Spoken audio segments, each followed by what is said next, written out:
प्रिय विद्यार्थियों नमस्कार, कैसे हैं सभी आप। आशा करते हैं कि कुशल मंगल होंगे। तो प्यारे मित्रों, हमारा जो टॉपिक चल रहा था वर्णमाला, क्या चल रहा था? वर्णमाला। देखिए हिंदी में कंपटीशन एग्जाम में, जिस एग्जाम में हिंदी आती है, वर्णमाला के 2-3 क्वेश्चन पूछ लिए जाते हैं। तो हमने वर्णमाला पर डिटेल से चर्चा की है कि किस प्रकार के क्वेश्चन आते हैं, किस प्रकार के क्वेश्चन बनते हैं और उनका उत्तर हमें किस प्रकार देना है। तो ये जानकारी वर्णमाला की प्रत्येक वीडियो में हमने हासिल की है। तो अब हम हिंदी के जो वर्ण हैं उनका वर्गीकरण करेंगे। चलिए लिखिए, वर्णों का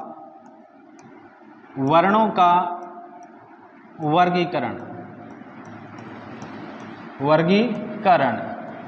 देखिए इसमें स्वर वर्ण भी आएंगे और व्यंजन वर्ण भी आएंगे। अब देखिए सबसे पहले करेंगे हम गोष्ठव के आधार पर। लिखिए गोष्ठव के आधार पर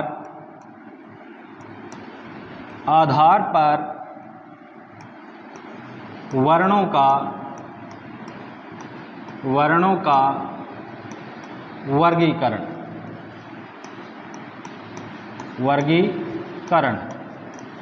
अब देखिए गोष्ठव के आधार। अब गोष्ठव क्या होता है? देखिए गोष्ठव का मतलब होता है कंपन। क्या होता है? कंपन।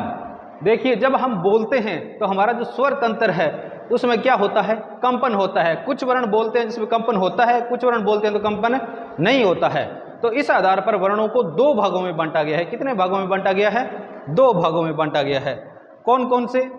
नंबर 1 है अपना अघोष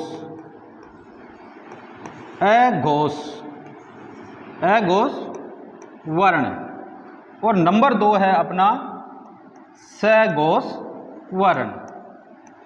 नंबर 1 अघोष और दूसरा सघोष को घोष भी कह देते हैं भाई। ठीक, क्या कह देते हैं? घोष वर्ण। एक तो है अघोष वर्ण, दूसरा है सघोष वर्ण या घोष वर्ण। अब इनके बारे में हम थोड़ी सी चर्चा करेंगे। देखिए अघोष और सघोष आपको नाम से स्पष्ट है। देखिए कैसे? अब देखिए घोष का अर्थ मैंने आपको बताया। गोष्ठव का अर्थ मतलब क्या होता है? कंपन। घोष यानी कि कंपन, इधर भी घोष कंपन। ए का अर्थ होता है नहीं। क्या होता है? नहीं, अर्थात कंपन उत्पन्न नहीं होता। और सघोष का मतलब है कंपन के साथ। सघोष का मतलब है कंपन के साथ। लिख लीजिए, कंपन के साथ। यहां तक अभी समझ में। अब वर्णों की 2 कैटेगरी होगी कि कुछ वर्णों को बोलेंगे तो क्या होगा? कंपन होगा, कुछ वर्णों का कंपन नहीं होगा। तो पहले लिखिए, हेडिंग डालिए बढ़िया सी। लिखिए अघोष वर्ण।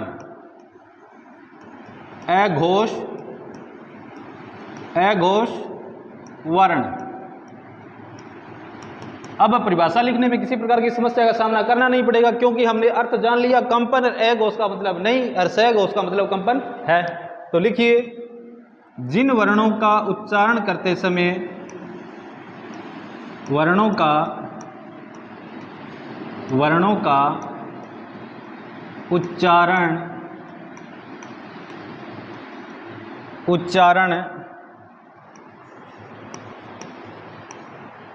करते समय स्वर तंत्र, किसमें? स्वर तंत्र, यानी कि जब हम बोलते हैं तो ध्वनि कहीं से ना तो कहीं से आ रही है। इसे जैसे अपने श्वसन तंत्र से क्या है, अब सांस लेते हैं फेफड़ों से बोलते हैं, जोर लगाते हैं, हेलो हेलो ऐसे बोलते हैं तो जोर लगता है कि नहीं लगता? तो इसी प्रकार इसे श्वसन तंत्र भी कहते हैं, इसे स्वर तंत्र भी कह देते हैं। देखिए स्वर तंत्र में कंपन उत्पन्न नहीं होता। अघोष में स्वर तंत्र में कंपन उत्पन्न नहीं होता है। ठीक है, नहीं होता है। उन्हें अघोष व्यंजन कहते हैं। क्या कहते हैं? अघोष वर्ण कहते हैं। वर्ण क्यों लिखवाया? क्योंकि इसमें स्वर और व्यंजन दोनों आ जाते हैं, इसलिए क्या लिखवाया है, वर्ण। अब इसमें वर्णों की बात आती है तो हम जो परंपरागत रूप से, अब ये बात आ गई तो क्या है कि एक छात्र ने एक क्वेश्चन किया था कि सर आपने व्यंजन वर्ण बताए थे 39 और परीक्षा में कई बार 33 को सही किया गया है। तो क्वेश्चन ध्यान से पढ़ लेना, वहां पर लिखा होता है परंपरागत रूप से वर्णों की संख्या कितनी है। परंपरागत रूप से हिंदी वर्णमाला में वर्णों की संख्या कितनी है। परंपरागत का मतलब यानी कि जो अपने पीढ़ी दर पीढ़ी चले आ रहे हैं, पहले वैदिक संस्कृत में थे, फिर लौकिक संस्कृत में आ गए, फिर पाली में आ गए, फिर प्राकृत में, फिर अपभ्रंश में, फिर हिंदी में, अब आधुनिक हिंदी में। अर्थात पहले से जो वर्ण चले आ रहे हैं हिंदी भाषा के, उनकी संख्या कितनी है, उनकी संख्या 33 है भाई। कितनी है, उनकी संख्या 33 है। हिंदी एक ऐसी भाषा है कि उसे लगता है कि इस वर्ण को ग्रहण करना चाहिए तो उसको ग्रहण कर लेती है, और उसको वर्ण ना कहकर हम क्या कहते हैं, ध्वनियाँ। क्या कहते हैं, ध्वनियाँ। अब इन ध्वनियों के बारे में कौन कौन सी आगत ध्वनियाँ हैं, कौन सी ग्रहित ध्वनियाँ हैं, इनको हम बाद में चर्चा करेंगे। पहले ये कर लेते हैं। देखिए, उन्हें अघोष वर्ण कहते हैं, अघोष वर्ण कहते हैं। चलिए, ये भी कौन कौन से होते हैं, ये कितने होते हैं, कौन कौन से होते हैं, इनके बारे में लिखिए। चलिए लिखिए, इसमें हर वर्ग का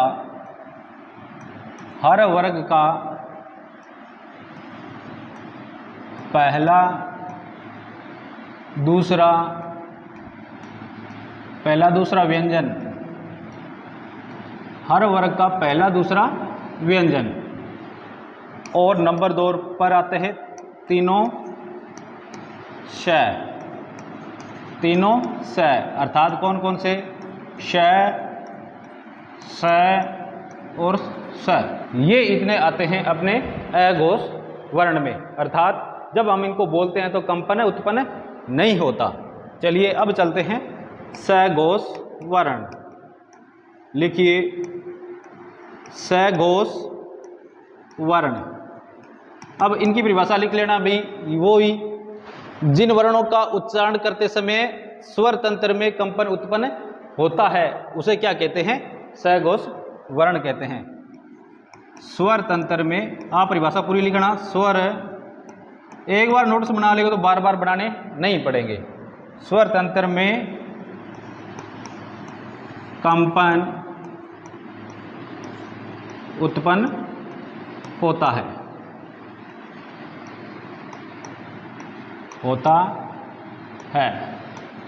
उत्पन्न होता है। आई बात समझ में। अब देखिए, अब इसके अंदर कौन कौन से वर्ण आते हैं, चलिए लिख लीजिए। अब देखिए, अपने जो ये तो आ गई, बाकी बच कितने गए वो देखिए। पहला दूसरा तो आ ही गया। अब लिखिए, हर वर्ग का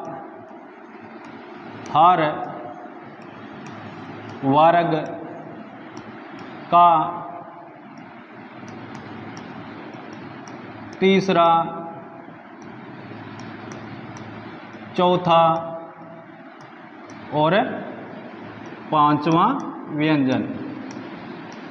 आई बात समझ में, पांचवा व्यंजन ये आते हैं। इसके अतिरिक्त अपने आते हैं अंतः व्यंजन। ये भी किस में आएंगे, अंतः व्यंजन भी किस में आएंगे, सघोष में। ठीक है, ये आपको पता है कितने होते हैं अंतः, 4 होते हैं। कौन कौन से, य, र, ल और व। इसके अतिरिक्त एक उत्सव व्यंजन भी इसके अंदर आता है, वो कौन सा है, जिसे काकल्य वर्ण भी कहते हैं। नोट लगा के लिखिए, क्या लिखिए, नोट लगा के लिखिए, सभी स्वर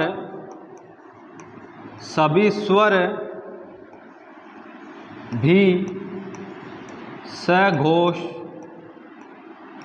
होते हैं, सभी स्वर भी सघोष होते हैं। आई बात समझ में। यहाँ पर परंपरागत रूप से जो 33 व्यंजन है उनकी बात कर रहे हैं, आगत ध्वनियों की उनकी बात इसमें हम नहीं करेंगे। आई बात समझ में। अब देखिए, ये हो गया अंतः व्यंजन और सभी स्वर और है, और तीसरा, चौथा, पांचवा वर्ण हर वर्ग का। इतना लिख लिया। हर वर्ग का क्या मतलब है, जैसे देखिए भी, हर वर्ग मैंने आपको लिखाया था, जैसे मैं एक लिख रहा हूँ, कै, ख, ग, घ, ग, इतना आ गया। अब देखिए ये व्यंजन वर्ण, तो इनके नीचे आपको पता है क्या लगेगा, हलंत लगेगा। आई बात समझ में, हल लगेगा। अब मैंने आपको क्या है कि स घोष में क्या बताया था और ए घोष में क्या बताया था। ये अपना क्या है, पहला और दूसरा वर्ण। हर वर्ग का ये कौन सा वर्ग है, कै वर्ग। मैंने आपको बताया ना पहली क्लास, कै वर्ग। अब ये है कै वर्ग, कै वर्ग में पहला दूसरा, यानी कि हर वर्ग का इसका क्या हो जाएगा, च, छ, इसका ट, ठ, इसका त और थ, इसका प और फ। ठीक है, इस प्रकार हर वर्ग का पहला और दूसरा और तीनों श, कौन से तीनों स, यहाँ पर आपके तीनों स लिखे होते हैं। ठीक है ना, आई बात समझ में। और 4 4 8 होते हैं अंतः व्यंजन और उत्सम व्यंजन। ये तो हो गया पहला दूसरा वर्ण। अब देखिए तीसरा, चौथा और पांचवा, हर वर्ग का तीसरा, चौथा, पांचवा, इसका भी तीसरा, चौथा, पांचवा, इसका भी तीसरा, चौथा, पांचवा, इसका भी तीसरा, चौथा, पांचवा और इसका भी तीसरा, चौथा, पांचवा। ये सारे के सारे क्या हैं, सघोष। इसके अतिरिक्त अंत व्यंजन और है और सभी स्वर, सारे के सारे क्या होते हैं, सघोष। अब वर्ग आपके समझ में आ गया कि हर वर्ग का पहला दूसरा, हर वर्ग का तीसरा, चौथा, पांचवा। आई बात समझ में यहाँ तक। अब हम करते हैं प्राण तत्व के आधार पर वर्णों का वर्गीकरण। किसके आधार पर, प्राण तत्व के आधार पर। देखिए प्राण तत्व मैं आपको समझाऊंगा अभी। प्राण तत्व के आधार पर वर्णों का वर्गीकरण। किसके आधार पर, प्राण तत्व के आधार पर। अब सर ये प्राण तत्व क्या होता है, प्राण का मतलब क्या होता है, यहां पर हम लेते हैं प्राण का मतलब हवा। क्या लेंगे, हवा। लिख लीजिए, यहां नोट लगा के लिखिए, यहां प्राण का अर्थ किससे है भाई, हवा से है। आई बात समझ में। यहां प्राण तत्व का मतलब क्या, किससे है, हवा से है। तो इस आधार पर भी वर्णों को कितने भागों में बांटा गया है, 2 भागों में। कुछ ऐसे वर्ण होंगे जब हम बोलेंगे तो हवा जो मुख से कम बाहर निकलेगी, और कुछ वर्ण ऐसे होंगे उनको हम बोलेंगे तो क्या होगा, हवा मुख से ज्यादा बाहर निकलेगी। तो इस आधार पर 2 भेद हैं, 2 प्रकार हैं। कौन कौन से, देखिए नंबर 1 है अल्प प्राण। कौन सा, अल्प प्राण। और नंबर 2 पर है अपना महाप्राण। अब देखिए शब्दों से स्पष्ट हो जाता है, अल्प प्राण, महाप्राण। अल्प, अल्प का अर्थ क्या होता है, कम, थोड़ा कह सकते हैं। क्या कह सकते हैं, थोड़ा। और क्या कह सकते हैं, छोटा। क्या कह सकते हैं, छोटा। अल्प का मतलब कम होगा, थोड़ा होगा, छोटा होगा। और महा, जैसे कहते हैं महावीर, महावीर यानी कि बड़ा वीर। ठीक है, तो महा का अर्थ क्या हो जाएगा, बड़ा, ज्यादा, अधिक, कुछ भी कह सकते हैं। आई बात समझ में। और प्राण का मतलब अपना है हवा। तो अब देखो परिभाषा स्पष्ट हो गई। ऐसे वर्ण जिनको हम बोलेंगे तो मुख से कम हवा बाहर निकलेगी, थोड़ी हवा बाहर निकलेगी, उसे क्या कहेंगे, अल्प प्राण। और ऐसी ध्वनियां, ऐसे वर्ण जब हम बोलते हैं जिनसे हवा मुख से ज्यादा बाहर आती है, आई बात समझ में, तो ज्यादा बाहर आती है, अधिक बाहर आती है, उन्हें क्या कहते हैं, महाप्राण, यानी कि बड़ा प्राण, बड़ी हवा। अब आपके समझ में आ गया। इस आधार पर वर्णों को कितने भागों में बांटा गया है, 2 भागों में बांटा गया है। चलिए लिखिए परिभाषा, क्या लिखेंगे, अल्प प्राण, अल्प प्राण। ऐसी ध्वनियां, ऐसे वर्ण लिखिए, ऐसे वर्ण जिनका उच्चारण करते समय, जिनका उच्चारण करते समय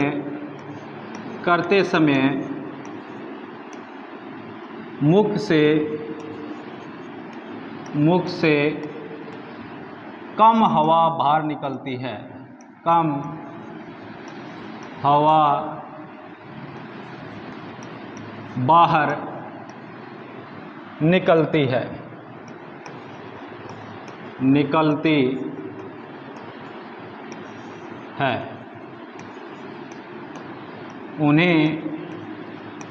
उन्हें क्या कहते हैं भी? अल्प प्राण वर्ण कहते हैं। आई बात समझ में? अब ये कौन कौन से होते हैं लिख लीजिए अभी। इनकी संख्या कितनी होती है अल्प प्राण की? नंबर 1 लिखिए, हर वर्ग का वही वर्ग पहला, तीसरा और पांचवा व्यंजन,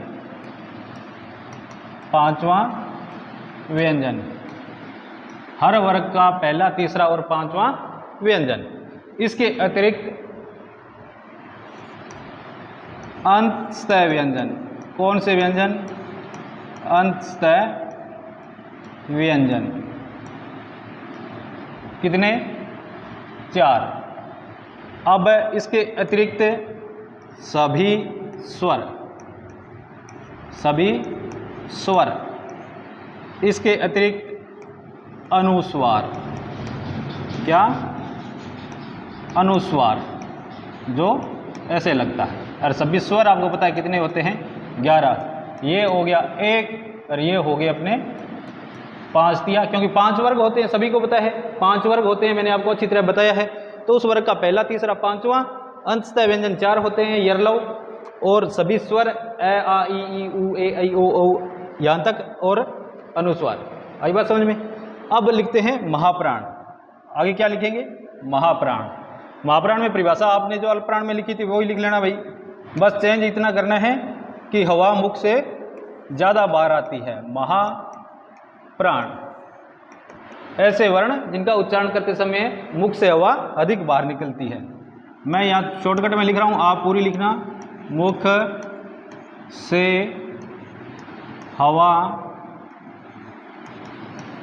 अधिक बाहर निकलती है। अब आप बोलेंगे सर क्या करें, हम तो बोलते हैं तो एक जैसा ही लगता है, क्या करें, है ना? तो कारण ये है कि आप प्रैक्टिस नहीं करते, इन चीज़ों की बोलने की प्रैक्टिस नहीं करते। अगर वास्तव में आप हिंदी सीखना चाहते हैं, इनको बोल बोल के देखेंगे ना आप ऐसे सोचो कि मैं अकेला हूँ, मुझे कोई नहीं सुन रहा। आप बोल के देखेंगे तब पता चलेगा कि वास्तव में ये वर्ण जब बोलते हैं तो हवा मुख से ज़्यादा बाहर निकलती है, और दूसरे वर्ण बोलोगे तो मुख से कम हवा बाहर निकलेगी। तो अब देखिए महाप्राण, महाप्राण यानी कि बड़ा प्राण, बड़ी हवा, ज़्यादा हवा, ठीक है। अब इसमें प्रत्येक वर्ग का लिखिए, प्रत्येक वर्ग का दूसरा, और आपको पता है कौन सा बच गया? चौथा व्यंजन। प्रत्येक वर्ग का दूसरा, चौथा व्यंजन। तो आपको पता है ये कितने हो गए? 8 नहीं 10 हो गए। कितने हो गए? 10, क्योंकि 5 वर्ग होते हैं तो 5 दूनी 10। आई बात समझ में? इसके अतिरिक्त इसमें आ जाएगा आपका, यहाँ पर अंतःस्थय आ गए, यहाँ पर आ गए ऊष्म व्यंजन। कौन से व्यंजन? ऊष्म व्यंजन। ऊष्म व्यंजन किस में आएंगे? महाप्राण में आएंगे। इसके अतिरिक्त देखिए भी, इसके अतिरिक्त एक और आता है आपका, कौन सा आता है? विसर्ग।